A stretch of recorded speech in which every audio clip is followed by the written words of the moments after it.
Salut la famille, j'espère que vous allez bien. Bienvenue une fois de plus sur notre chaîne préférée AZ News. Aujourd'hui, on se tape note d'une nouvelle information du côté de la Côte d'Ivoire. Le Conseil des ministres ivoiriens a adopté le mercredi 30 octobre 2024 une série de mesures, dont une loi sur le climat et la dissolution des associations syndicales d'élèves et d'étudiants pour préserver l'ordre dans les campus.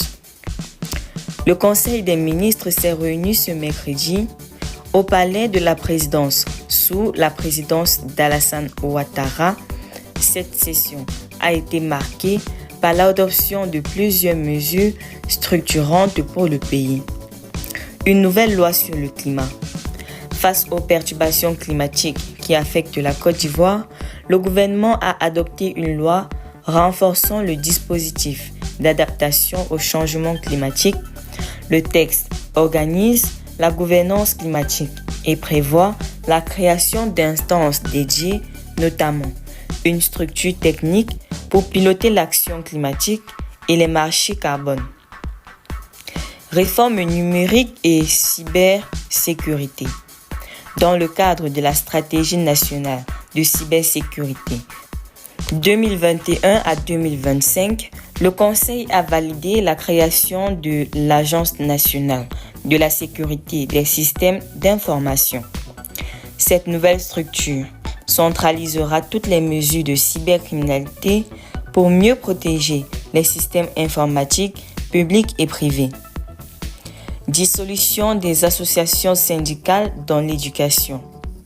Une décision forte a été prise avec la dissolution de toutes les associations d'élèves et d'étudiants à caractère syndical. Cette mesure intervient après la découverte d'armes blanches dans les résidences universitaires. Le gouvernement entend ainsi préserver l'ordre et la sécurité publique dans les établissements scolaires et universitaires. Développement des énergies renouvelables. Le secteur énergétique s'enrichit d'un nouveau projet d'envergure avec l'approbation d'une convention pour la construction d'une centrale solaire de 500 MCW à Kong, à la région du Tchokolo.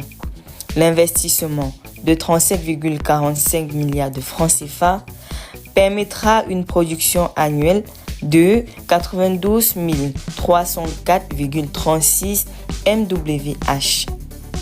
De nouveaux permis miniers. 2 permis miniers de recherche minière ont été attribués, l'un à la société Yesati Gold Resources pour l'or dans le département d'Abengourou, l'autre à Ivoire Gold pour le nickel, les terres rares, le colbate, l'or et le chrome à Ouangologoudou.